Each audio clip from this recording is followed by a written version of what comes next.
त्यांना 50 तोळे सोनं देऊन 5 किलो चांदी देऊन खूप मोठ्या थाटामाटात लग्न केलं. लग्नाच्या नंतर काही काळ व्यवस्थित चालला होता.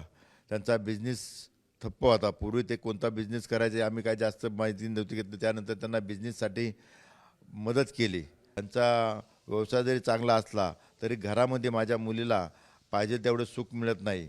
3 वर्षाची मुलगी होती. नंतर दुसऱ्या वेळेस ती गरोदर राहिल्यानंतर ती मुलगीच आहे म्हणून त्यांनी तिचा गर्भपात केला आणि त्यानंतर तेव्हापासून माझी मुलगी पूर्ण खचली गेली. त्यांना मुलगा हवा होता ना. एक मुलगी आहे म्हणले 2-2 मुली सांभाळायच्या काय, त्याच्यापेक्षा नको मग आपण काही करू आणि दुसऱ्या वेळेस मुलगा होईल म्हणून तिला ते खाली करायला लावलं हो त्यांनी.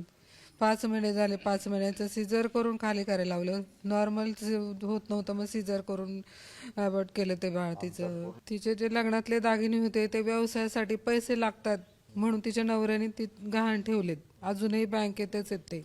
राजकीय हस्तक्षेप झालाय, त्याशिवाय आमची कंप्लेंट घ्यायला पण त्यांनी लगेच कंप्लेंट घेत नव्हते. आम्हाला अर्धा तास बसून ठेवलं.